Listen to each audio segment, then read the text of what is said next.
स्वागत। मैं हरजिंदर सिंह रंधावा, तुम देख रहे हो पंजाब टैलीविजन और मेरे नाल ने सरदार नरिंदरपाल सिंह। सरदार साहब, मनुखी सुभाਅ भी की सुभाਅ है। अज जिवें जिवें किसानी घोड़ सिखर ਵੱਲ वध रहा है, परत दर परत ऐसियां गुंझलां खुल रही ਜਿਹੜੀਆਂ आम दिनां 'ਚ बुझारत बणीਆਂ ਰਹਿੰਦੀਆਂ, कदे नशर नहीं ਹੁੰਦੀਆਂ। देखो जंतर मंतर तो उठी पड़ास की गल कर रहे हो। कुदरती है, रवनीत सिंह बिट्टू एक निजी चैनल ਨੂੰ आखਦੇ ਨੇ कि पीयूष गोयल सानू की आखदा सी। ਹੁਣ सरदार साहब मैं थोड़ी जी विस्तार दे दियां तो फिर अगे गल तुरदे हैं। सवाल बड़े ने इकट्ठे करते बिट्टू ने। दोस्तों, तुहानू याद होना है कि पंजाब दे विच रेलां रुकीਆਂ सी, अंदोलन उदों पंजाब 'ਚ सी ते पंजाब दे अंदोलन दौरान पंजाब दे विच कोले दी घाट सी ते खादां दी घाट सी। पंजाब दे MP पीयूष गोयल नूं मिलण जांदे जिहड़े रेलवे मिनिस्टर, ਪਹਿਲਾਂ तो इन्हां नूं घंटा बाहर खिलारिया जांदा, मिलण टाइम दे के घंटा वेट कराई जांदी, क्योंकि इन्हां दे शरीक प्रताप सिंह बाजवा ते शमशेर सिंह दुल्लो, शरीक नहीं कहांगे, है तो इकट्ठे ही ने सारे, लेकिन क्योंकि ये इकट्ठे नहीं सी गए, अगलियां ने वेख्या कि थोड़ी जी फुट है क्यों ना पहला वो बुला लीए जिहड़े औखे ने इन्हां नाल। ते जदों घंटा भर वेट करन तो बाद ये अंदर जाते हैं तो अंदर की गल हुंदी है, रवनीत बिट्टू और एक निजी चैनल नूं दसदे पए आ जो तलखी पीयूष गोयल और पंजाब के कांग्रेसी सांसदां विच हुंदी। सरदार साहब, हुण मैं मुद्दे ते आउणा तुहाडे नाल। ये गल्लां बड़ियां दिलचस्प आ। जदों ये बाहर चहलकदमी करदे होणगे पार्क दे विच, उस बिल्डिंग दे सामने जिथे पीयूष गोयल करदे सी मीटिंग्स, जी जी खून वाला खांदा होवेगा कि असीं मैंबर पार्लीमेंट है, चुने हुए आ, ये लोकां दे ये गां साडे जिहड़े नुमाइंदे ने, विधायक ने, ये उन्हां दे नामजद ने, ते खून ते खौला खाना ही है ना। नहीं, एक होर भी पहलू आ, होवे बंदा मैंबर पार्लीमेंट, बिल्कुल पंजाब दे विच सत्ता धिर दा होवे, सही गल है, ते इत्थे पंजाब दे लोकां ते धौंस भी पूरी रखदा होवे, बिल्कुल, ते अगले सुनण लई टाइम ना देण, बाहर खलार छड़न जी, औखा ते लगदा ही। पर गल है ना, सवाल तो यह भी आ कि उदों औखा लगा, ਉਹ ਇੰਨਾ ਚਿਰ ਆਪਣੇ ਅੰਦਰ ਦੱਬ ਕੇ ਕਿੱਦਾਂ ਰੱਖਿਆ? नहीं दब्बिया ਜਿਹੜੀਆਂ ਸੁਣੀਆਂ ਸੀ, ਤੁਹਾਨੂੰ याद है उदों रवनीत सिंह बिट्टू और गुरजीत सिंह औजला बाईकाट करके बाहर आ गए सी। बिल्कुल सही गल है। हुण जे मैं ਤੁਹਾਨੂੰ सवाल पूछां कि जदों ये इस तरह की तलख स्थिति च पीयूष गोयल नूं मिलण अंदर गए होणगे घंटा इंतजार करन तो बाद, जी जी जी, ते सामने शरीक मिले होणगे हत्थ मिलाउंदे खुश चेहरिਆਂ ਨਾਲ, मुस्कुराहटां बनदे, वैसे ही खून वाला खा गया होवेगा। ਤੁਹਾਨੂੰ ਲੱਗਦਾ है कि ਜਾਂਦਿਆਂ ਹੀ ਤਲਖੀ ਹੋ ਗਈ ਹੋਊਗੀ? जी बिल्कुल बिल्कुल। ਤੇ ਉਹਦੇ ਵਿੱਚ ਮਹਾਰਾਣੀ ਪ੍ਰਨੀਤ ਕੌਰ ਵੀ ਸੀ, ਕੈਪਟਨ ਅਮਰਿੰਦਰ ਸਿੰਘ ਦੀ ਧਰਮ ਸੁਪਤਨੀ, जी जी, ਤੇ ਬਿੱਟੂ ਜੀ ਉਹਨਾਂ ਦਾ ਹਵਾਲਾ ਦੇਣਾ ਨਹੀਂ ਭੁੱਲਦੇ। हाँ, ਉਹ ਕਹਿੰਦੇ ਨੇ ਕਿ ਮਹਾਰਾਣੀ ਨਾਲ ਹੀ ਸੀਗੇ, ਪ੍ਰਨੀਤ ਕੌਰ ਸਾਡੇ ਮੈਂਬਰ ਪਾਰਲੀਮੈਂਟ ਪਟਿਆਲੇ ਤੋਂ, ਇਹ ਉਹਨਾਂ ਦੇ ਲਫ਼ਜ਼ ਆ। जी जी जी, ਫਿਰ ਜਦੋਂ ਉਹ ਜ਼ਿਕਰ ਕਰਦੇ ਆ ਕਿ ਪੀयूष गोयल ਤਾਂ ਸਾਨੂੰ ਕਹਿੰਦੇ ਸੀ ਕਿ ਤੁਹਾਡੀ ਜੁਰਤ ਕਿੱਦਾਂ ਹੋਈ, ਨਰਿੰਦਰ ਮੋਦੀ ਫੈਸਲਾ ਕਰਦੇ ਨੇ, ਸਾਰਾ ਦੇਸ਼ ਮੰਨਦਾ, हाँ, ਤੁਸੀਂ ਵਿਰੋਧ ਕਰਨ ਵਾਲੇ ਕੌਣ ਆ ਗਏ? बिल्कुल सही गल है। ਤੇ ਨਾਲ ਜਦੋਂ ਉਹ ਇਹ ਕਹਿੰਦੇ ਆ ਕਿ ਜੇ ਤੁਹਾਡਾ ਮੁੱਖ ਮੰਤਰੀ ਆ ਕੇ ਕੀ ਗੱਲਾਂ ਕਰਦਾ ਤੁਹਾਨੂੰ ਦੱਸ ਦਈਏ ਤੇ ਤੁਹਾਨੂੰ ਕੰਧਾ ਰਾਹ ਨਾ ਦੇਣ, ਬਲ ਕੰਧਾ ਚ ਮੂੰਹ ਦਿਖਾਉਣ ਦੇ ਤੁਸੀਂ ਕੌਣ ਜੋਗੇ ਨਾ ਰਹੋ, ਤੁਸੀਂ ਮੂੰਹ ਦਿਖਾਉਣ ਜੋਗੇ ਨਾ ਰਹੋ। ਲੇਕਿਨ ਸਵਾਲ ਤਾਂ ਸਿਰਫ ਇਹ ਆ ਕਿ ਹੁਣ ਉਦੋਂ ਵੀ ਪੀयूष गोयल ਉਹੋ ਹੀ ਸੀ ਤੇ ਹੁਣ ਵੀ ਪੀयूष गोयल ਉਹੋ ਹੀ ਨੇ। ਉਦੋਂ ਪੀयूष गोयल ਨੇ 1 ਘੰਟਾ ਉਡੀਕ ਕੇ ਤੇ ਸੁਣ ਲਿਆ, ਲੇਕਿਨ ਹੁਣ ਜਿਹੜਾ ਦਰਦ ਹੈ ਉਹ ਇਹ ਆ ਕਿ ਕਿਸਾਨ ਲੀਡਰਾਂ ਨੂੰ 5 ਵਾਰ ਖੇਤੀ ਮੰਤਰੀ ਨਰਿੰਦਰ ਤੋਮਰ ਨੇ ਤੇ ਪੀयूष गोयल ਨੇ ਸੁਣ ਲਿਆ। ਹੁਣ ਇੱਕ ਪਾਸੇ ਤੇ ਉਹ ਕਹਿ ਰਹੇ ਨੇ ਕਿ ਪੀयूष गोयल ਦੀ ਸ਼ਬਦਾਵਲੀ ਇਸ ਤਰ੍ਹਾਂ ਦੀ ਆ ਕਿ ਨਰਿੰਦਰ ਮੋਦੀ ਇੱਕ ਸੱਦਾ ਦੇਣ, ਪੂਰਾ ਮੁਲਕ ਉਹਨਾਂ ਦੇ ਮਗਰ ਖਲੋ ਜਾਏਗਾ, ਤੁਹਾਡੇ ਮਗਰ ਕੌਣ ਆ? ਮੈਂ ਉਸ ਤੋਂ ਪਹਿਲਾਂ ਇਹ ਅਗਲ ਲੰਬੀ ਹੋ ਜਾਣੀ ਗੱਲ ਭੁੱਲ ਜਾਣੀ ਵਿਚਲੀ। ਮੈਂ ਤਾਂ ਇਹ ਪੁੱਛਦਾ ਹਾਂ ਕਿ ਜਦੋਂ ਹਾਲਾਤ ਇਹ ਬਣੇ ਹੋਣਗੇ ਕਿ ਪੰਜਾਬ ਦੇ ਮੈਂਬਰ ਪਾਰਲੀਮੈਂਟਸ ਨੂੰ ਪੀयूष गोयल ਨੇ ਇਹ ਲਫ਼ਜ਼ ਵਰਤੇ ਤੇ ਤੁਹਾਡੇ ਪੰਜਾਬੀ ਖੂਨ ਦੀ ਅਣਖ ਕਿੱਥੇ ਗਈ? ਬਿਲਕੁਲ, ਤੁਸੀਂ ਉੱਥੇ ਕੀ ਕਿਹਾ, ਕਦੇ ਇਹ ਦੱਸੋਗੇ? ਕੀ ਤੁਸੀਂ ਅੰਦਰ ਉਨੀਆਂ ਖਰੀਆਂ ਸੁਣਾਈਆਂ ਕਿ ਨਹੀਂ ਸੁਣਾਈਆਂ? ਫਿਰ ਦੂਜੀ ਗੱਲ ਇਹ ਹੈ ਕਿ ਜਦੋਂ ਤੁਹਾਨੂੰ ਇਹ ਗੱਲ ਕਹੀ ਗਈ ਕਿ ਤੁਹਾਡਾ ਮੁੱਖ ਮੰਤਰੀ ਇੱਥੇ ਆ ਕੇ ਕੀ ਗੱਲਾਂ ਕਰਦਾ ਹੈ, ਇਹ ਬਿੱਟੂ ਦੇ ਸ਼ਬਦ ਹੈ, ਤੁਸੀਂ ਪੁੱਛੇ ਹੋਣਗੇ, ਫਿਰ ਤੁਹਾਨੂੰ ਉੱਥੋਂ ਨਿਕਲਣਾ ਨਹੀਂ ਚਾਹੀਦਾ ਸੀ ਇਹ ਪੁੱਛੇ ਬਿਨਾ। ਤੁਸੀਂ ਪੁੱਛੇ ਬਿਨਾ ਨਿਕਲੇ ਕਿੱਦਾਂ? ਫਿਰ ਤੁਸੀਂ ਹਰ ਚੀਜ਼ ਸਪਸ਼ਟ ਕਰ ਦਿਓ। ਹਾਂ, ਜੇ ਉਹਨੂੰ ਇਹੋ ਜੀ ਗੱਲ ਕਹੀ ਆ, ਕੀ ਤੁਸੀਂ ਉਹ ਗੱਲ ਪਾਰਟੀ ਪੱਧਰ ਤੇ ਪਾਰਟੀ ਹਾਈ ਕਮਾਨ ਨੂੰ ਜਾਂ ਸੂਬਾ ਜਿਹੜਾ ਤੁਹਾਡਾ ਹੈਗਾ ਸੈਟਅਪ ਹੈ ਉਹਨੂੰ ਦੱਸਿਆ ਕਿ ਇਹਦੇ ਉੱਤੇ ਇੰਨੀ ਤਲਖ ਕਲਾਮੀ ਤੋਂ ਬਾਅਦ ਇਹਦੇ ਉੱਤੇ ਮੈਂਬਰ ਪਾਰਲੀਮੈਂਟ ਜਿਹੜੇ ਪੰਜਾਬ ਦੇ ਸੀ, ਕੀ ਉਹਨਾਂ ਨੇ ਹੰਗਾਮੀ ਮੀਟਿੰਗ ਕੀਤੀ? ਕਿ ਜੇਕਰ 2 ਮੈਂਬਰ ਪਾਰਲੀਮੈਂਟ ਰਵਨੀਤ ਬਿੱਟੂ ਔਰ ਗੁਰਜੀਤ ਔਜਲਾ ਜੀ ਬਾਹਰ ਨਿਕਲ ਕੇ ਪ੍ਰੋਟੈਸਟ ਕਰਦੇ ਇੰਟਰਵਿਊਜ਼ ਦਿੰਦੇ ਆ, ਲੇਕਿਨ ਉਸ ਦਿਨ ਉਹ ਗੱਲਾਂ ਨਹੀਂ ਦੱਸਦੇ ਜਿਹੜੀਆਂ ਗੱਲਾਂ ਨਹੀਂ ਹੋਈਆਂ, ਉਦੋਂ ਇਹ ਗੱਲਾਂ ਨਹੀਂ ਦੱਸਦੇ, ਉਸ ਦਿਨ ਉਹ ਉਹਨਾਂ ਨੂੰ ਘੰਟਾ ਬਾਹਰ ਵੇਟ ਕਰਾਉਣ ਦੇ ਚੱਕਰ 'ਚ ਕੋਸਦੇ ਆ ਜੀ। ਉਹ ਕਹਿੰਦੇ ਸਾਨੂੰ ਸੁਣਿਆ ਨਹੀਂ ਗਿਆ। ਲੇਕਿਨ ਸਵਾਲ ਇਹ ਆ, ਅੱਜ ਜੇ ਤੁਸੀਂ ਬੋਲੇ ਹੋ ਤੇ ਇਹ ਵੀ ਦੱਸੋ ਕਿ ਤੁਹਾਡੇ ਦੋਵਾਂ ਤੋਂ ਇਲਾਵਾ ਬਾਕੀ ਮੈਂਬਰ ਪਾਰਲੀਮੈਂਟ ਸੀ, ਉਹਨਾਂ ਨੇ ਵੀ ਰਿਐਕਟ ਕੀਤਾ ਪਿਊਸ਼ ਗੋਇਲ ਦੀ ਇਸ ਗੱਲ ਤੇ? ਵੈਸੇ ਇੱਕ ਗੱਲ ਕੀ ਮੈਂਬਰ ਪਾਰਲੀਮੈਂਟ ਸਾਰੇ ਇਕੱਠੇ ਹੋ ਕੇ ਕੈਪਟਨ ਅਮਰਿੰਦਰ ਸਿੰਘ ਕੋਲ ਗਏ ਕਿ ਇਹ ਕਹਿ ਰਹੇ ਆ ਬਿਲਕੁਲ, ਔਰ ਇਸ ਤਰ੍ਹਾਂ ਦਾ ਐਟੀਟਿਊਡ ਆ ਕਿ ਪੂਰੀ ਦੀ ਪੂਰੀ ਜਿਹੜੀ ਟੀਮ ਹੈ, ਹਾਂ, ਜਿਹੜੇ ਵਜ਼ੀਰ ਨੇ ਪੰਜਾਬ ਗਵਰਨਮੈਂਟ ਦੇ ਔਰ ਮੈਂਬਰ ਪਾਰਲੀਮੈਂਟ ਨੇ ਚੁਣੇ ਹੋਏ ਐਮਐਲਏ ਆ, ਕੀ ਇਹਨਾਂ ਨੇ ਰੋਸ ਪ੍ਰਗਟਾਇਆ ਨਰਿੰਦਰ ਮੋਦੀ ਕੋਲ, ਪ੍ਰਧਾਨ ਮੰਤਰੀ ਕੋਲ? ਫੈਡਰਲ ਢਾਂਚੇ 'ਚ ਕੌਣ ਕਿਸੇ ਦੀ ਬੇਇੱਜ਼ਤੀ ਕਰ ਸਕਦਾ? ਨਾਲੇ ਗੱਲ ਇਹ ਆ ਕਿ ਜਦੋਂ ਤੁਹਾਨੂੰ ਕਿਹਾ ਗਿਆ ਸੀ, ਸੁਣਾ ਦਿੱਤਾ ਗਿਆ, ਤੁਸੀਂ ਤੇ ਹੁਣ ਤੁਸੀਂ ਜੰਤਰ ਮੰਤਰ ਤੇ ਬੈਠੇ ਹੋ ਜੀ, ਹੁਣ ਤੁਸੀਂ ਜੰਤਰ ਮੰਤਰ ਤੇ ਬੈਠੇ ਹੋ ਤੇ ਤੁਸੀਂ ਬੋਲ ਰਹੇ ਹੋ ਤੁਸੀਂ 3 ਮੈਂਬਰ ਪਾਰਲੀਮੈਂਟ ਹੋ ਜੀ, ਆ ਨਾਲ ਡਿੰਪਾ ਜੀ ਵੀ ਨੇ ਖਡੂਰ ਜੀ ਸਾਹਿਬ ਜੀ, ਵਾਲੇ, ਜਸਵੀਰ ਸਿੰਘ ਡਿੰਪਾ, ਆ ਔਰ ਇੱਕ ਮੈਂਬਰ ਐਮਐਲਏ ਜਿਹੜੇ ਕੁਲਬੀਰ ਸਿੰਘ ਜੀਰਾ, ਕੁਲਬੀਰ ਜੀਰਾ, ਠੀਕ ਹੈ ਜੀ। ਹੁਣ ਤੁਸੀਂ 4 ਬੰਦੇ ਬੈਠੇ ਹੋ, ਤੁਸੀਂ ਉੱਥੇ ਗੱਲ ਕਰ ਰਹੇ ਹੋ, ਲੇਕਿਨ ਉਦੋਂ ਕਰ ਰਹੇ ਹੋ ਜਦੋਂ ਕਿ ਕੇਂਦਰ ਬਾਰ-ਬਾਰ ਕਹਿ ਰਿਹਾ ਸੀ ਕਿ ਇਸ ਮੁਹਿੰਮ ਦੇ ਮਗਰ, ਇਸ ਲਹਿਰ ਦੇ ਮਗਰ ਕਾਂਗਰਸ ਦਾ ਹੱਥ ਆ, ਉਦੋਂ ਕਿਉਂ ਨਹੀਂ ਬੋਲੇ? ਫਿਰ ਮੈਨੂੰ ਤਾਂ ਇਹ ਵੀ ਵੈਸੇ ਤਾਂ ਇਹੋ ਜਿਹੀਆਂ ਗੱਲਾਂ ਰੁਲ ਜਾਂਦੀਆਂ, ਕੋਈ ਚੁੱਕਦਾ ਨਹੀਂ ਹੁੰਦਾ ਕਿ ਪੰਜਾਬ ਦੇ ਮੁੱਖ ਮੰਤਰੀ ਕੈਪਟਨ ਅਮਰਿੰਦਰ ਸਿੰਘ ਕੇਂਦਰ ਨੂੰ ਇਹ ਗੱਲ ਪੁੱਛਣਗੇ ਜਾਂ ਤਾਂ ਉਹ ਆਪ ਸਪਸ਼ਟ ਕਰਨ ਕਿ ਉਹਨਾਂ ਦੇ ਕੇਂਦਰ ਨਾਲ ਟਰਮਸ ਕਿਹੋ ਜੀਆਂ ਜੀ। ਦੂਜੀ ਗੱਲ, ਉਹਨਾਂ ਨੇ ਕਿਸਾਨੀ ਅੰਦੋਲਨ ਦੇ ਦੌਰਾਨ ਕੇਂਦਰ ਨਾਲ ਕਿਹੋ ਜੀ ਨੈਗੋਸੀਏਸ਼ਨ ਕੀਤੀ, ਜੀ, ਉਹਨਾਂ ਨੇ ਕਿਸ ਤਰ੍ਹਾਂ ਦੇ ਮੁੱਦਿਆਂ ਤੇ ਗੱਲ ਕੀਤੀ? ਜੇ ਪਿਊਸ਼ ਗੋਇਲ ਇਹ ਕਹਿ ਰਹੇ ਆ ਕਿ ਤੁਹਾਡੇ ਮੁੱਖ ਮੰਤਰੀ ਆ ਕੇ ਜੇ ਦੱਸ ਦਈਏ ਕੀ ਕਹਿੰਦੇ ਆ ਸਾਨੂੰ, ਜੀ, ਤੇ ਉਹ ਦੱਸ ਹੀ ਦੇਣ ਕੈਪਟਨ ਅਮਰਿੰਦਰ ਸਿੰਘ ਕਿ ਕੀ ਕਹਿੰਦੇ ਆ, ਖੁੱਲ ਕੇ ਸਾਹਮਣੇ ਆਉਣ ਆਪਣੇ ਸੁਭਾਅ ਅਨੁਸਾਰ। ਤੇ ਜੇ ਨਹੀਂ ਤੇ ਮੈਨੂੰ ਇੰਜ ਲੱਗਦਾ ਕਿ ਮੈਂਬਰ ਪਾਰਲੀਮੈਂਟਸ ਨੂੰ ਇਸ ਵਿਸ਼ੇ ਨੂੰ ਅੱਗੇ ਲੈ ਕੇ ਜਾਣਾ ਚਾਹੀਦਾ, ਕਿਉਂਕਿ ਅਗਲੀ ਗੱਲਬਾਤ ਵਿੱਚ ਵੀ ਪਿਊਸ਼ ਗੋਇਲ ਸ਼ਾਮਲ ਨੇ। ਜੇ ਉਹਨਾਂ ਦਾ ਐਟੀਟਿਊਡ ਇਸ ਤਰ੍ਹਾਂ ਦਾ, ਜੇ ਧੌਂਸ ਦੇ ਕੇ ਕਰਨਾ ਚਾਹੁੰਦੇ ਆ, ਇਹ ਲੋਕਤੰਤਰ ਲਈ ਸਭ ਤੋਂ ਖਤਰਨਾਕ ਹੈ ਔਰ ਇਹਦੀ ਜਿੰਨੀ ਨਿੰਦਾ ਕੀਤੀ ਜਾਵੇ ਸਭਿਅਕ ਸ਼ਬਦਾਂ 'ਚ ਕੀਤੀ ਜਾਣੀ ਬਣਦੀ ਹੈ। ਇਸ ਤਰ੍ਹਾਂ ਦੇ ਲੋਕ ਜਿਹੜੇ ਪਾਵਰਫੁਲ ਮਿਨਿਸਟਰ ਆ, ਜੇਕਰ ਉਹ ਦੂਜੇ ਸੂਬਿਆਂ ਪ੍ਰਤੀ, ਦੂਜੀਆਂ ਕਮਿਊਨਿਟੀਜ਼ ਪ੍ਰਤੀ ਇਸ ਤਰ੍ਹਾਂ ਦਾ ਰਵੱਈਆ ਰੱਖਦੇ ਆ, ਇਹਨੂੰ ਮਾੜੀ ਗੱਲ ਕਵਾਂਗੇ ਨਹੀਂ, ਸਗੋਂ ਬਹੁਤ ਮਾੜੀ ਗੱਲ ਕਵਾਂਗੇ। ਪਰ ਵੱਡੀ ਗੱਲ ਤੇ ਹੈ ਨਾ ਕਿ ਪਿਊਸ਼ ਗੋਇਲ ਜਿਹੜੇ ਨੇ ਉਹ ਕਿਸਾਨੀ ਦੇ ਨਾਲ ਕਿਸੇ ਪਾਸੇ ਵੀ ਨਹੀਂ ਜੁੜੇ ਹੋਏ ਜੀ, ਉਹ ਰੇਲਾਂ ਨਾਲ ਜੁੜੇ ਸੀ ਨਾ, ਕਿਸੇ ਗੱਡੀਆਂ ਤੇ ਚੱਲ ਪਈਆਂ, ਗੱਡੀਆਂ ਤੇ ਚੱਲ ਪਈਆਂ, ਗੱਲ ਖਤਮ ਹੋ ਗਈ, ਗਾਂ ਤੁਰ ਪਈ। ਲੇਕਿਨ ਜਿਹੜੀ ਗੱਲ ਰਵਨੀਤ ਬਿੱਟੂ ਬਾਰ-ਬਾਰ ਉਸ ਵੀਡੀਓ 'ਚ ਦੁਹਰਾ ਰਹੇ ਨੇ, ਉਹ ਕਹਿ ਰਹੇ ਨੇ ਕਿ ਜਦੋਂ ਪਿਊਸ਼ ਗੋਇਲ ਵਰਗੇ ਲੋਕ, ਉਹਨਾਂ ਦੀ ਐਸੀ ਪਹੁੰਚ ਆ, ਉਹਨਾਂ ਦੇ ਨਾਲ ਜਿਹੜੇ ਕਿਸਾਨ ਆਗੂ ਨੇ ਗੱਲਬਾਤ ਕਰਨ ਲਈ ਕਿਉਂ ਜਾ ਰਹੇ ਨੇ ਬਾਰ-ਬਾਰ? ਬਿਲਕੁਲ ਠੀਕ ਹੈ, ਉਹਨਾਂ ਦਾ ਕਹਿਣਾ ਬਣਦਾ ਕਿਉਂਕਿ ਬਿੱਟੂ ਨੂੰ ਬੇਇੱਜ਼ਤੀ ਭੁੱਲ ਨਹੀਂ ਰਹੀ। ਬਿਲਕੁਲ, ਬਿੱਟੂ ਦੇ ਅੰਦਰ ਉਹ ਬੇਇੱਜ਼ਤੀ ਘਰ ਕਰ ਗਈ ਆ, ਇੱਕ ਵਾਰੀ ਨਹੀਂ, ਉਹਨਾਂ ਕਈ ਵਾਰੀ ਕਿਹਾ। ਲੇਕਿਨ ਸਵਾਲ ਇਹ ਆ ਕਿ ਇਹਨੂੰ ਰਿਐਕਟ ਕਿਉਂ ਨਹੀਂ ਪਹਿਲਾਂ ਕੀਤਾ ਗਿਆ? ਜੇ ਅੱਜ ਵੀ ਰਿਐਕਟ ਕੀਤਾ ਗਿਆ ਤੇ ਸਿੰਪਲ ਇੱਕ ਇੰਟਰਵਿਊ ਤੱਕ ਸੀਮਤ ਕਿਉਂ ਰੱਖਦੇ ਹੋ? ਇਹਦੇ ਤੇ ਪ੍ਰੈਸ ਕਾਨਫਰੰਸ ਕਿਉਂ ਨਹੀਂ ਕਰਦੇ? ਸਿਰਫ ਇਸੇ ਚੀਜ਼ ਨੂੰ ਫੋਕਸ ਵਿੱਚ ਰੱਖ ਕੇ ਇਸੇ ਤਰੀਕੇ ਦੇ ਉੱਤੇ ਆ ਕੇ ਤੁਸੀਂ ਆਪਣੀ ਸਥਿਤੀ ਸਪਸ਼ਟ ਕਰੋ ਕਿ ਅਸੀਂ ਇਸ ਬੰਦੇ ਦਾ, ਤੁਸੀਂ ਆਪਣੇ ਮੁੱਖ ਮੰਤਰੀ ਬਾਰੇ ਗੱਲ ਸੁਣਾਏ ਹੋ, ਲੇਕਿਨ ਉਸ ਗੱਲ ਨੂੰ ਦਬਾ ਛੱਡਿਆ। ਦੇਖੋ, ਇੱਕ ਗੱਲ ਤਾਂ ਸਰਦਾਰ ਸਾਹਿਬ ਬਹੁਤ ਅਹਿਮ ਆ ਕਿ ਗੱਲ ਸੱਚੀ ਹੈ। ਜਦੋਂ ਰਵਨੀਤ ਬਿੱਟੂ ਨੇ ਇਹਦੇ ਵਿੱਚ ਪ੍ਰਨੀਤ ਕੌਰ ਦਾ ਹਵਾਲਾ ਦਿੱਤਾ, ਮੈਂਬਰ ਪਾਰਲੀਮੈਂਟ ਆਫ ਪਟਿਆਲਾ, ਤਸਦੀਕ ਕੀਤਾ ਉਹਨਾਂ ਨੇ। ਜਦੋਂ ਇਹ ਗੱਲ ਕਹੀ ਆ, ਇਹਦਾ ਮਤਲਬ ਇਹ ਆ ਕਿ ਉਹਨਾਂ ਨੇ ਨਾਲ ਹੀ ਪ੍ਰੂਵ ਕਰਤਾ ਹੈ ਕਿ ਮੈਂ ਜੋ ਕਹਿ ਰਿਹਾ, ਮੇਰੇ ਗਵਾਹ ਕੈਪਟਨ ਸਾਹਿਬ ਦੇ ਧਰਮ ਸੁਪਤਨੀ ਨੇ। ਇਹਦਾ ਮਤਲਬ ਹੈ ਬਿੱਟੂ ਦੀ ਅੱਖਰ ਗੱਲ ਸੱਚ ਆ, ਲੇਕਿਨ ਗੱਲ ਇੰਨੀ ਨਹੀਂ, ਗੱਲ ਇਸ ਤੋਂ ਵੱਧ ਆ ਜਿਹੜੀ ਬਿੱਟੂ ਨੂੰ ਕਲੀਅਰ ਕਰਨੀ ਚਾਹੀਦੀ ਆ। ਮੈਂਬਰ ਪਾਰਲੀਮੈਂਟਸ ਨੂੰ ਖੁੱਲ ਕੇ ਬੋਲਣਾ ਚਾਹੀਦਾ, ਕਿਉਂਕਿ ਸਰਦਾਰ ਸਾਹਿਬ 3 ਅਹਿਮ ਮੈਂ ਮਸਲੇ ਗਿਣਾਉਂਗਾ। ਮੈਂ ਦੋਸਤੋ ਸਪਸ਼ਟ ਕਰਾਂ, 3 ਚੀਜ਼ਾਂ ਨੇ। ਸਭ ਤੋਂ ਪਹਿਲਾਂ ਸੁਖਬੀਰ ਸਿੰਘ ਬਾਦਲ, ਉਹਨਾਂ ਦੀ ਧਰਮ ਸੁਪਤਨੀ ਬਾਹਰ ਆਉਂਦੇ ਕੇਂਦਰੀ ਕੈਬਨਿਟ ਚੋਂ, ਫਿਰ ਉਹ ਐਨਡੀਏ ਚੋਂ ਬਾਹਰ ਆਉਂਦੇ। ਇਹ 2 ਅਹੁਦੇ ਛੱਡਣ ਤੋਂ ਬਾਅਦ, 2 ਚੀਜ਼ਾਂ ਛੱਡਣ ਤੋਂ ਬਾਅਦ ਉਹ ਸਾਬਤ ਕਰਦੇ ਆ ਕਿ ਅਸੀਂ ਕਿਸਾਨ ਹਤੈਸ਼ੀ ਹਾਂ।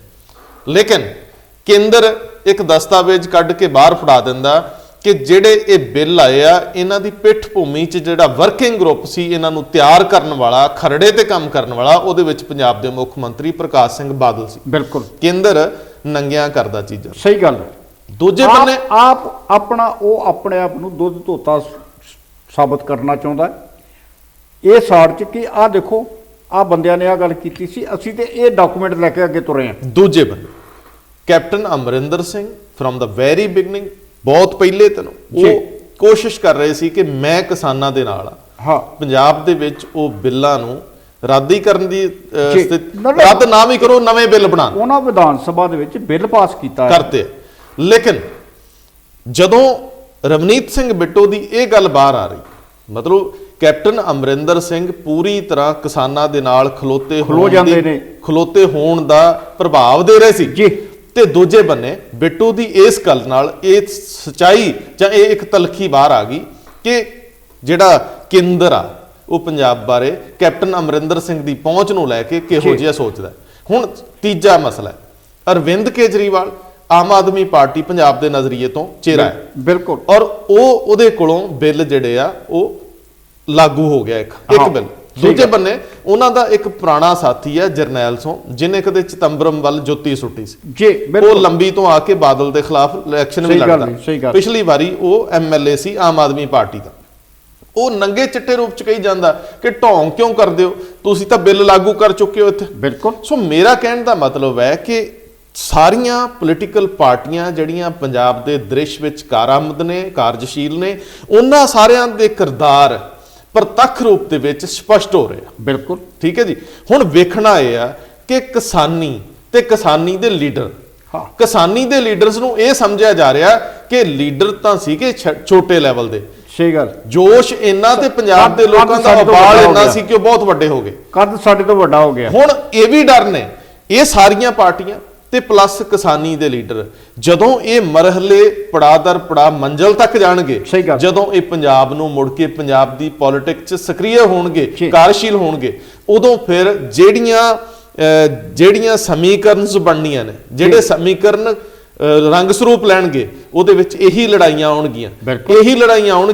ਫਿਰ ਇਹ ਕਿਹਾ ਜਾਊਗਾ ਜਿਵੇਂ ਰਵਨੀਤ ਬਿੱਟੂ ਕਹਿ ਰਿਹਾ ਕਿ ਇਹ ਲੋਕਾਂ ਦਾ ਅੰਦੋਲਨ ਹੈ। ਕਿਸਾਨ ਆਗੂ ਕੌਣ ਹੁੰਦੇ? ਕਿਸੇ ਨੂੰ ਬੋਲਣ ਤੋਂ ਰੋਕਣ ਵਾਲੇ। ਕਿਸਾਨ ਆਗੂ ਕੌਣ ਹੁੰਦੇ? ਫੈਸਲੇ ਲੈਣ ਵਾਲੇ। ਕਿਸਾਨ ਆਗੂ ਕੌਣ ਹੁੰਦੇ? ਮੀਟਿੰਗਾਂ ਕਰਨ ਵਾਲੇ। ਜਦੋਂ 10 ਲੱਖ ਬੰਦਾ ਉੱਥੇ ਬੈਠਾ ਹੁੰਦਾ, ਆਪੇ ਅਮਿਤ ਸ਼ਾਹ ਗੱਡੀ ਬੱਸ ਆਪ ਚਲਾ ਕੇ ਆਉਂਦੇ, ਇਹ ਉਹਨਾਂ ਦੇ ਸ਼ਬਦ ਆ। ਬਿਲਕੁਲ ਸਹੀ ਗੱਲ। ਸੋ ਔਰ ਵੱਡੀ ਗੱਲ ਇੱਕ ਗੱਲ ਹੋਰ ਵੇਖਣ ਵਾਲੀ ਆ ਜੀ ਕਿ ਜਦੋਂ ਕੈਪਟਨ ਅਮਰਿੰਦਰ ਸਿੰਘ ਐਲਾਨੀਆਂ ਕਹਿੰਦੇ ਨੇ ਕੌਣ, ਮੈਂ ਨਹੀਂ ਕਿਸੇ ਈਡੀ ਤੋਂ ਡਰਦਾ, ਉਹ ਆਪ ਕਹਿੰਦੇ ਨੇ ਕਿ ਮੈਂ ਨਹੀਂ ਕਿਸੇ ਇਨਫੋਰਸਮੈਂਟ ਡਾਇਰੈਕਟੋਰੇਟ ਤੋਂ ਡਰਦਾ, ਕੌਣ ਆਏ? ਇਹਦਾ ਮਤਲਬ ਕਿਤੇ ਨਾ ਕਿਤੇ ਉਸ ਵੇਲੇ ਉਹ ਵੀ ਆਪਣਾ ਦਿਖਾਉਂਦੇ ਨੇ, ਹੋਂਦ ਦਿਖਾਉਂਦੇ ਨੇ ਜੀ ਕਿ ਜੇ ਕੇਂਦਰ ਮੈਨੂੰ ਦਬਾਉਣ ਦੀ ਕੋਸ਼ਿਸ਼ ਕਰਦਾ, ਇਹਨੂੰ ਸੰਕੇਤ ਨੂੰ ਸਮਝਣਾ ਬਣਦਾ ਕਿ ਜੇ ਇੱਕ ਪਾਸੇ ਪਿਊਸ਼ ਗੋਇਲ ਇਹ ਕਹਿ ਰਹੇ ਨੇ ਕਿ ਜੋ ਤੁਹਾਡੇ ਮੁੱਖ ਮੰਤਰੀ ਇੱਥੇ ਕਰਕੇ ਗਏ ਨੇ, ਜੋ ਕਹਿੰਦੇ ਨੇ ਸਾਨੂੰ ਜਾਂ ਕਹਿ ਕੇ ਗਏ, ਪਹਿਲੀ ਗੱਲ ਇਹ ਹੈ ਕਿ ਪਿਊਸ਼ ਗੋਇਲ ਦੇ ਨਾਲ ਕੈਪਟਨ ਅਮਰਿੰਦਰ ਸਿੰਘ ਦੀ ਕੋਈ ਮੁਲਾਕਾਤ ਸਾਡੇ ਧਿਆਨ ਵਿੱਚ ਨਹੀਂ ਜੀ ਜੀ। ਜੇ ਹੋਈ ਆ ਇੱਕੋ ਇੱਕ ਉਹ ਜਿਸ ਦਿਨ ਪਹਿਲੀ ਵਾਰ ਕਿਸਾਨਾਂ ਦੀ ਮੀਟਿੰਗ ਹੋਣੀ ਸੀ ਅਮਿਤ ਸ਼ਾਹ ਹੋਰਾਂ ਦੇ ਨਾਲ। ਲੇਕਿਨ ਸਰ ਜੇਕਰ ਪਿਊਸ਼ ਗੋਇਲ ਦੇਸ਼ ਦੇ ਪ੍ਰਧਾਨ ਮੰਤਰੀ ਨਰਿੰਦਰ ਮੋਦੀ ਦੇ ਨੁਮਾਇੰਦੇ ਵਜੋਂ ਵਿਚਰਦੇ ਪਏ ਆ, ਇਹਦਾ ਮਤਲਬ ਜਿਹੜੀ ਸੰਕੇਤ, ਇਹ ਤਾਂ ਕਲੈਰਿਟੀ ਕਰਨੀ ਬਣਦੀ ਹੈ ਕਿ ਕੈਪਟਨ ਅਮਰਿੰਦਰ ਸਿੰਘ ਅਮਿਤ ਸ਼ਾਹ ਨਾਲ ਬੈਠਦੇ ਜਦੋਂ ਉਹ ਗੱਲਾਂ ਹੋ ਰਹੀਆਂ ਜਾਂ ਨਰਿੰਦਰ ਮੋਦੀ ਨਾਲ ਮੀਟਿੰਗਸ ਦੌਰਾਨ ਕੋਈ ਹੋਈ ਗੱਲ ਹੋ ਰਹੀ, ਇਹ ਤੇ ਸਫਾਈ ਤੇ ਸਪਸ਼ਟਤਾ ਬਹੁਤ ਜ਼ਰੂਰੀ ਹੈ ਕਿ ਕਿਸ ਪੱਧਰ ਤੇ ਕੈਪਟਨ ਅਮਰਿੰਦਰ ਸਿੰਘ ਦੀ ਹੋਈ ਕਿਸੇ ਗੱਲ ਦਾ ਇਸ਼ਾਰਾ ਪਿਊਸ਼ ਗੋਇਲ ਦੇ ਰਿਹਾ, ਜਿਹਨੂੰ ਰਵਨੀਤ ਬਿੱਟੂ ਆਪਣੇ ਸ਼ਬਦਾਂ ਦੇ ਵਿੱਚ ਕਹਿ ਰਿਹਾ ਕਿ ਅਸੀਂ ਇਹੋ ਜਿਹੇ ਬੰਦੇ ਨਾਲ ਗੱਲ ਹੀ ਨਹੀਂ ਕਰਨੀ। ਵੇਖਣ ਵਾਲੀ ਤੇ ਗੱਲ ਇਹ ਵੀ ਆ ਕਿ ਜੇ ਇਹਨਾਂ ਰੁਤਬਿਆਂ ਤੇ ਪੁੱਜ ਕੇ ਅਜੇ ਵੀ ਤੁਹਾਨੂੰ ਲੱਗਦਾ ਕਿ ਕੈਪਟਨ ਅਮਰਿੰਦਰ ਸਿੰਘ ਗੱਲ ਕਰ ਗਏ ਨੇ, ਬਤੌਰ ਮੁੱਖ ਮੰਤਰੀ ਨਹੀਂ ਤੁਸੀਂ ਮੰਨਦੇ ਪਏ ਉਹਨਾਂ ਨੂੰ ਜੀ, ਜਾਂ ਤੁਹਾਨੂੰ ਲੱਗਦਾ ਕਿ ਰਵਨੀਤ ਬਿੱਟੂ ਹੋਰਾਂ ਨੂੰ ਲੱਗਦਾ ਕਿ ਇਹ ਪਿਊਸ਼ ਗੋਇਲ ਨੇ ਕੇਂਦਰੀ ਰੇਲਵੇ ਮੰਤਰੀ ਨਹੀਂ ਹੈ ਜਾਂ ਨਰਿੰਦਰ ਮੋਦੀ ਦੇ ਨੁਮਾਇੰਦੇ ਨੇ ਹੈ, ਕਿਉਂਕਿ ਇਹਦੇ ਵਿੱਚ ਕਿਤੇ ਵੀ ਇਹਨਾਂ ਨੇ ਜ਼ਿਕਰ ਨਹੀਂ ਕੀਤਾ ਕਿ ਉਹ ਮੋਦੀ ਦੇ ਨੁਮਾਇੰਦੇ ਵਜੋਂ ਸਨ ਜੀ। ਇਹਨਾਂ ਨੇ ਫਿਰ ਸਾਫ਼ ਹੈ ਕਿ ਜਿਹੜਾ ਵੀ ਕੋਈ ਮਸਲਾ ਉੱਠਦਾ ਆ ਜੀ, ਉਹਨੂੰ ਹੱਲ ਕਰਨ ਦੇ ਲਈ ਸਭ ਤੋਂ ਪਹਿਲਾਂ ਨਿੱਜ ਦੇਖਿਆ ਜਾਂਦਾ ਹੈ। ਬਿਲਕੁਲ ਉਸ ਵੇਲੇ ਦੇਖਿਆ ਜਾਂਦਾ ਕਿ ਇਹ ਸਾਡੀ ਪਾਰਟੀ ਹੈ ਜਾਂ ਨਹੀਂ ਹੈ, ਕਿਉਂਕਿ ਰਵਨੀਤ ਬਿੱਟੂ ਕਹਿੰਦੇ ਨੇ ਕਿ ਆ ਜਿਹੜੇ ਕਿਸਾਨ ਬੈਠੇ ਨੇ ਇਹ ਵੋਟਰ ਨੇ, ਇਹਨਾਂ ਨੇ ਕੋਈ ਅਕਾਲੀ ਦਲ ਨੂੰ ਵੋਟ ਪਾਉਂਦਾ, ਕੋਈ ਕਾਂਗਰਸ ਨੂੰ ਪਾਉਂਦਾ, ਕੋਈ ਆਮ ਆਦਮੀ ਪਾਰਟੀ ਦਾ, ਸਾਰੇ ਵੋਟਰ ਨੇ ਵੀ ਇਹਨਾਂ ਦਾ ਮਸਲਾ ਆ। ਤੇ ਫਿਰ ਕਿਸਾਨ ਆਗੂ ਕਿੱਥੋਂ ਆ ਗਏ, ਲੀਡਰ ਕਿੱਥੋਂ ਆ ਗਏ। ਇਹ ਵੈਸੇ ਇਹ ਦੋਸਤੋ ਬੜਾ ਸੰਜੀਦਾ ਮਸਲਾ, ਜੇ ਇਹਨੂੰ ਹੌਪਰੇ ਕਰ ਦਿਓ ਛੱਡ ਦਿਓ ਵੱਖਰੀ ਗੱਲ ਆ। ਅਦਰਵਾਈਜ਼ ਜੇਕਰ ਇਸ ਪੱਧਰ ਤੇ ਮੈਂਬਰ ਪਾਰਲੀਮੈਂਟ 3 ਵਾਰ ਤੀਜੀ ਵਾਰ ਚੁਣੇ ਹੋਏ ਬਿੱਟੂ, ਬਿਲਕੁਲ, ਔਰ ਜੇਕਰ ਇਹੋ ਜਿਹੇ ਵਿਅਕਤੀ ਜਿਹੜੇ ਜ਼ਿੰਮੇਵਾਰ ਅਹੁਦਿਆਂ ਤੇ ਬੈਠੇ ਆ ਉਹ ਇਹ ਗੱਲਾਂ ਕਰਦੇ ਆ, ਆਖਰ ਕੋਈ ਤਾਂ ਅੰਦਰ ਗੱਲ ਹੋਊ। ਫਿਰ ਜੇਕਰ ਕੈਪਟਨ ਅਮਰਿੰਦਰ ਸਿੰਘ ਦੂਜੀ ਵਾਰੀ ਮੁੱਖ ਮੰਤਰੀ ਬਣਨ ਤੋਂ ਬਾਅਦ ਪ੍ਰੋਟੋਕਾਲ ਨਹੀਂ ਜਾਣਦੇ, ਕਿਉਂਕਿ ਅਕਸਰ ਜਦੋਂ ਇਹੋ ਜਿਹੀਆਂ ਮੀਟਿੰਗਸ ਹੁੰਦੀਆਂ ਨੇ ਪ੍ਰੋਟੋਕਾਲ ਦੇ ਤਹਿਤ ਹੁੰਦੀਆਂ ਨੇ, ਕੋਈ ਵੀ ਇੱਕ ਲਫ਼ਜ਼ ਵੀ ਮੂੰਹ ਨਹੀਂ ਕੱਢਦਾ, ਕਿਉਂਕਿ ਸਿਆਸਤ ਵਿੱਚ ਪਤਾ ਨਹੀਂ ਹੁੰਦਾ ਕੌਣ ਕਦੋਂ ਕਿਸ ਗੱਲ ਨੂੰ ਕਿਸ ਮੰਚ ਦੇ ਉੱਤੋਂ ਉਛਾਲ ਦੇਵੇ। ਸਿਆਸੀ ਜਮ੍ਹਾਂ ਘਟਾਓ ਚੱਲਦੇ ਰਹਿੰਦੇ ਆ। ਸਿਆਸਤ ਵਿੱਚ ਨਿੱਜੀ ਰਿਸ਼ਤਿਆਂ ਦਾ ਅੱਜ ਕੱਲ੍ਹ ਕੋਈ ਸਥਾਨ ਹੀ ਨਹੀਂ ਰਹਿ ਗਿਆ। ਮੈਨੂੰ ਯਾਦ ਹੈ ਇੱਕ ਵਾਰੀ ਕੈਪਟਨ ਸਾਹਿਬ ਨੇ ਬੜਾ ਕਲੀਅਰ ਕਹਿਤਾ ਸੀ ਇੱਕ ਅਕਾਲੀ ਦਲ ਦੇ ਵੱਡੇ ਲੀਡਰ ਨੂੰ ਲੈ ਕੇ, ਉਹਨਾਂ ਦੇ ਪਹਿਲਾਂ ਕਿਤੇ ਸਾਂਝ ਰਹੀ ਹੋਊਗੀ, ਬਾਅਦ ਦੇ ਵਿੱਚ ਆਮਣੇ ਸਾਹਮਣੇ ਇਲੈਕਸ਼ਨ ਲੜਦੇ ਆ, ਉਹ ਕਹਿੰਦੇ ਜੀ ਇਹ ਤਾਂ ਸਾਡੇ ਕੋਲੋਂ ਮਦਦ ਲੈਂਦੇ ਰਹੇ ਜੀ ਇਲੈਕਸ਼ਨ ਲੜਨ ਲਈ ਅਕਾਲੀਆਂ ਦੇ ਖਿਲਾਫ। ਇਸੇ ਤਰ੍ਹਾਂ ਜਗਮੀਤ ਬਰਾੜ ਦਾ ਤੁਹਾਨੂੰ ਯਾਦ ਹੋਣਾ, ਉਹਨਾਂ ਨੇ ਜਿਹੜੇ ਮੈਸੇਜ ਕੀਤੇ ਸੀ ਮਹਾਰਾਜਾ ਸਾਹਿਬ ਕਹਿ ਕੇ, ਕੈਪਟਨ ਸਾਹਿਬ ਨੇ ਜਦੋਂ ਉਹ ਡਿਸਕਲੋਜ਼ ਕਰਤੇ, ਜਗਮੀਤ ਸਿੰਘ ਬਰਾੜ ਦੀ ਹਾਲਤ ਵੇਖਿਆ ਹੀ ਬਣਦੀ ਸੀ। ਤੇ ਜੇਕਰ ਹੁਣ ਪਿਊਸ਼ ਗੋਇਲ ਇਹ ਗੱਲ ਕਹਿ ਰਹੇ ਆ, ਇਹਦਾ ਮਤਲਬ ਰਾਜਨੀਤੀ ਦੇ ਵਿੱਚ ਕੌਣ ਕਦੋਂ ਕਿਹੜੀ ਗੱਲ ਨੂੰ ਨਸ਼ਰ ਕਰਦੇ ਕੋਈ ਪਤਾ ਹੀ ਨਹੀਂ। ਲੇਕਿਨ ਸਭ ਤੋਂ ਅਹਿਮ ਸਵਾਲ ਆ ਕਿ ਜੇ ਵਾਕਿਆ ਹੀ ਜੀ ਕੇਂਦਰ ਦਾ ਧਿਆਨ ਕਿਸਾਨੀ ਮਸਲੇ ਹੱਲ ਕਰਨ ਵੱਲ ਨਹੀਂ ਹੈ ਜੀ, ਤੇ ਜੇ ਉਹ ਵਾਕਿਆ ਹੀ ਐਸੇ ਦਬਾਅ ਦੀ ਨੀਤੀ ਬਣਾਉਣ ਦੇ ਰਾਹ ਤੁਰੇ ਹੋਏ ਨੇ ਜੀ, ਜੋ ਕੁਝ ਇਹਨਾਂ ਦੀ ਗੱਲ ਕਹਿ ਰਹੀ ਹੈ, ਜੋ ਕੁਝ ਕਿਸਾਨਾਂ ਦੇ ਨਾਲ ਜਦੋਂ ਮੀਟਿੰਗਾਂ ਹੁੰਦੀਆਂ, ਜਦੋਂ ਕਿਸਾਨ ਅੰਦਰ ਜਾ ਕੇ ਚੁੱਪ ਕਰ ਜਾਂਦੇ ਨੇ ਕਿ ਤੁਸੀਂ ਬੋਲ ਲਓ ਜੀ, ਅਸੀਂ ਨਹੀਂ ਬੋਲਣਾ, ਉਸ ਵੇਲੇ ਘੱਟੋ ਘੱਟ ਇਹ ਜਿਹੜੀਆਂ ਸਾਰੀਆਂ ਪਾਰਟੀਆਂ ਨੇ, ਕੀ ਇਹਨਾਂ ਨੂੰ ਨੈਤਿਕ ਤੌਰ ਤੇ ਕੁਝ ਸਮੇਂ ਲਈ ਆਪਣਾ ਇਕੱਠ ਨਹੀਂ ਦਿਖਾਉਣਾ ਚਾਹੀਦਾ, ਆਪਣੀ ਇਕਜੁੱਟਤਾ ਨਹੀਂ ਦਿਖਾਉਣੀ ਚਾਹੀਦੀ? ਮੈਂ ਤਾਂ ਸਰਦਾਰ ਸਾਹਿਬ ਕਿ ਤੁਹਾਡੇ ਲੱਖ ਵਖਰੇਵੇਂ ਹੋਣ, ਤੁਸੀਂ ਕਹੋ ਜੀ ਕੋਈ ਗੱਲ ਨਹੀਂ 8 ਮੈਂਬਰ ਪਾਰਲੀਮੈਂਟ ਤੁਹਾਡੇ ਨੇ, 2 ਸਾਡੇ ਨੇ, ਅਸੀਂ ਵੀ ਤੁਹਾਡੇ ਨਾਲ ਆ। ਮੈਂ ਸਰਦਾਰ ਜੀ ਇਹਦੇ ਚ ਇਜ਼ਾਫਾ ਕਰਦਾ, ਮੈਨੂੰ ਤਾਂ ਇੰਜ ਲੱਗਦਾ, ਮੈਂ ਸਿੱਧਾ ਐਡਰੈਸ ਕਰ ਲਵਾਂ, ਮੈਨੂੰ ਤਾਂ ਇੰਜ ਲੱਗਦਾ ਦੋਸਤੋ ਕਿ ਜੇਕਰ ਇਹਨਾਂ ਦੀ ਕੋਈ ਕ੍ਰੈਡੀਬਿਲਿਟੀ ਹੁੰਦੀ, ਕੇਂਦਰ ਦੇ ਆਪਣੇ ਤੌਰ ਤਰੀਕੇ ਆ ਕਿਸੇ ਵੀ ਚੀਜ਼ ਨੂੰ ਸਮਝਣ ਦੇ, ਉਹਨਾਂ ਕੋਲ ਬਹੁਤ ਸਾਰਾ ਤਾਮਝਾਮ ਆ, ਕਈ ਤਰ੍ਹਾਂ ਦੀਆਂ ਅੱਖ ਕੰਨ ਹੋਣਗੇ ਉਹਨਾਂ ਦੇ, ਔਰ ਲੱਗੇ ਹੋਣਗੇ 24 ਘੰਟੇ ਲੱਗੇ ਹੋਣਗੇ।